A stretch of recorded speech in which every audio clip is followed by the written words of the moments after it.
Isang magandang balita nga para sa kupunan ni Coach L.A. Tenorio na Magnolia dahil nakapirma na nga ng 2-year deal ang 6'7" versatile forward na si Xavier Lucero sa kupunan. Kaya naman masaya ang nasabing forward sa naging resulta ng negosasyon. Well, ayon pa kay Xavier Lucero sa kanyang latest interview ay masaya nga ito dahil tuloy-tuloy ang kanyang trabaho bilang player na Magnolia at sa katunayan ay gusto niyang manatili sa kupunan. Kaya naman nagpapasalamat ito sa panibagong opportunity na binigay sa kanya ng Magnolia Management. Well, sa Kabrandako, punta naman tayo sa bagong rookie ng Converge Fiber Xers na si Juan Gomez Delano na opisyal nang nakapirma ng kontrata sa kanyang mother club. Well, ayon pa sa report, pumirma ng 3-year deal si Juan Gomez Delano sa Converge kasama ang head coach ng kupunan na si Vice Governor Delta Pineda, Strong Group Athletics na si Mr. Frank Lau at agent neto na si Mr. Marvin Espiritu. Well, masaya naman si Juan Gomez sa kanyang kontrata at present agad ito sa tune-up game na Converge kontra Rainier Shine Alaska Painters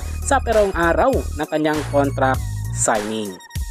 Well, panguli sa balita ay patungkol naman sa sinabi ni Javi Gomez Delano sa Converge Fiber Xers matapos makuha ng Converge ang kanyang kapatid na si Juan Gomez Delano sa nakaraang PBA rookie draft. Well, ayon pa kay Javi Gomez Delano, gusto niya sana na makasama o maging ka-teammate ang kanyang kapatid, pero ngayon ay nasa magandang posisyon na ito kasama mga big bosses ng Converge, kaya naman magiging nakakatakot ang Converge ngayong taon. Well, excited naman itong si Javi Gomez Delano na makarap ang Converge ngayong taon. Well, mga chong, hanggang dito na lang ang ating balitang PBA at syempre huwag kalimutan mag-subscribe at ilike itong video bilang nagsuporta. So this is Channel B once again.